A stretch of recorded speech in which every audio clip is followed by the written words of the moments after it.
12 News at 10 with Mark Curtis and Caribe Devine starts now. We begin tonight with the Valley family remembering the life of an ASU student who fell to her death at Yosemite National Park. Good evening and thanks so much for joining us for 12 News at 10. I'm Caribe Devine. And I'm Mark Curtis. Grace Roloff died while hiking Half Dome, which is a popular spot at the park.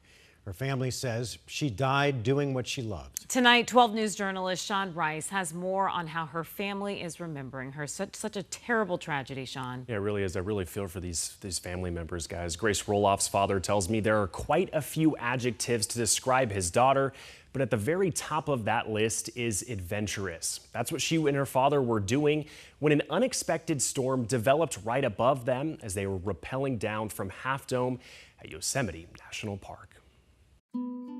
She told me it was something that was on her bucket list that she had always wanted to do, and she was so happy about it. An ear-to-ear smile is how Jonathan Roloff describes his daughter's attitude towards being in nature, climbing the world's most beautiful peaks. That included one she had never summited before, Half Dome Rock in Yosemite National Park. There was no rain in the forecast for that day. It was supposed to be 65 and cloudy, and so we knew that it would be dangerous, the Half Dome. High atop the mountain on July 11th, ominous clouds Behind me, I heard a huge thunderclap. Made their way to the park, prompting the pair to try and make it down before the weather arrived. She was in between the wooden blocks and slipped on the granite, and and it happened very fast, and she slid down the side of the mountain. Grace fell to her death. There's no way 10 minutes before, when she was up there smiling ear to ear, that I thought I only had 10 minutes left with her. And it was a tragedy. In the wake of tragedy, Jonathan has fond memories with his daughter in her 20 years with him, many of them featuring her two favorite things, hiking and being in nature. She was fearless, she was an adventurer. We hiked the Grand Canyon countless times. We hiked Humphreys Peak. We did hikes all throughout Arizona. Grace and I put on thousands of miles in hiking. The soon-to-be fourth-generation graduate of Arizona State University. Grace was born a Sun Devil. Months away from graduating with an education degree in just 2.5 years. Well on her way to start her career as a teacher. Her family home now filled with memories. Memories that will live forever with her father. She brightened up every room she was in. She was an amazing human being, and her spirit still surrounds me and all of us. And tonight, the Roloff family members are aiming to work with Yosemite National Park to make their cable system more safe for the thousands of people who summit Half Dome every year. Her father tells me he does not want her death to be in vain, but rather one that can prompt meaningful change that may save lives in the future. Sean Rice, 12 News. Yeah, it's hard to imagine that father's pain. Thanks so much, Sean, for that story. Well, Gilbert police are recommending charges against two people involved in an altercation outside of a local political meeting last week. We first showed you this video last week, and you can see a confrontation between Andrew Adams and the chair of the GOP for the Legislative District 14, and Nathan Hunsaker, the husband of Leilani Hunsaker, who is running for House LD 14. Now, Gilbert police are recommending charges against Nathan along with Stephen Hunsaker, Nathan's brother-in-law. You can read more on this story right now by going to 12news.com. All right, let's talk some weather with meteorologist Lindsay Riley. Any storm activity on the radar? Very little, and it's all in western Arizona. So that's what we had today. Most of the storms in Yavapai and Mojave counties. This is what is left. The Phoenix metro completely dry. Eastern Arizona, we're looking at clear skies. The big picture here, just a few non-severe showers, mainly east of Kingman and Lake Havasu. These will continue to lose their intensity through the overnight. Here's our exclusive 12 News monsoon meter heading into tomorrow. It is going to be a big weather day tomorrow up in the high country where we have 7s on the meter. We could see a few severe thunderstorm warnings, a few flash flood warnings, and those storms that fire up in the high country will head southward toward the valley by the late afternoon and evening hours. So a 3 in the valley for tomorrow for that chance for a thunderstorm. Also some blowing dust concerns for the lower deserts. A 4 for western Arizona as well, so some additional moisture there. Tomorrow's not the only day either that we could see some wet weather. We'll have additional storm chances on Thursday and Friday here in the valley before it goes down to dry weather on Saturday and Sunday. Even up in the high country, we're looking at very high coverage of storms for the next 3 days, peaking on Thursday at over 70%, and it will also dry out as we near the weekend for northern Arizona. Mark? Okay, Linz, thanks.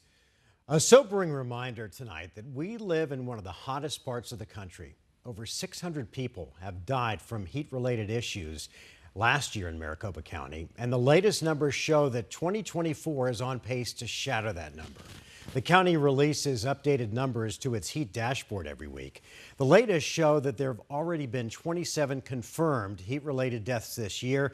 That's about 10% higher than they were last year at this time. More than half of the deaths involve drug use, and nearly 40% have been among people experiencing homelessness. Officials are still looking into 396 other deaths that were related to heat. Meanwhile, as our summer heat drags on, one Valley community says that they have been without air conditioning for a month. And tonight, the Attorney General's office is getting involved. 12 News journalist Chase Golightly spoke with residents at a Phoenix apartment complex dealing with this heat. Chase? Caribe, the Attorney General sent a cease and desist letter to that apartment complex telling them they have to get all of those AC units fixed by the end of the week.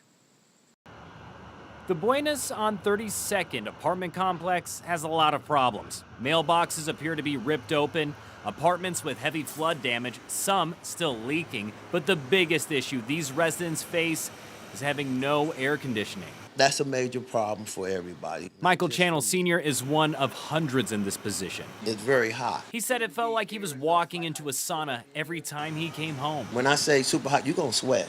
Management did give him 2 portable units, which from our temperature reading is keeping his apartment at about 80 degrees. But he wants a more permanent solution. We need our freaking air back on. We saw dozens of apartments that had them. Some say they just don't do enough. It's pretty miserable. Which is why the Attorney General's office is getting involved.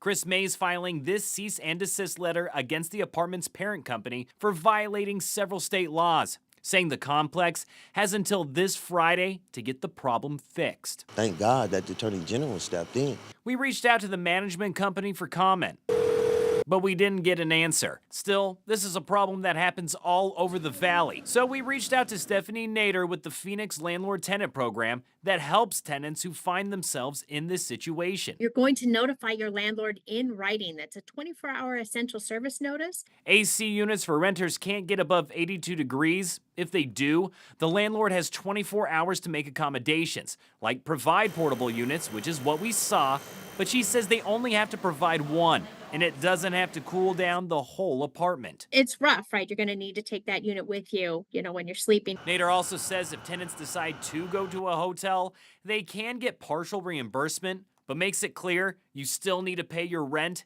even with no air conditioning. And the city of Phoenix is aware of this issue at the apartment complex. A spokesperson telling me they have issued 39 citations against them for having no AC for its tenants. And the apartment complex is actually due in city court next month.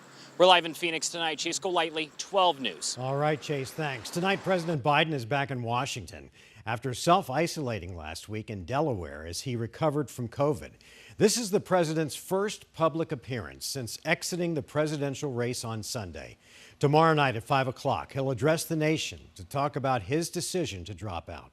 U.S. Secret Service Director Kimberly Cheadle has resigned after facing scrutiny over the attempted assassination of former President Donald Trump. There were bipartisan calls in Congress for Cheadle to step down after she was unwilling to answer many questions from Congress. Cheadle said that her agency failed to protect Donald Trump. Until a replacement is found, Ronald Rowe was named the acting director of the Secret Service. He has been with the Secret Service for 24 years. Still ahead.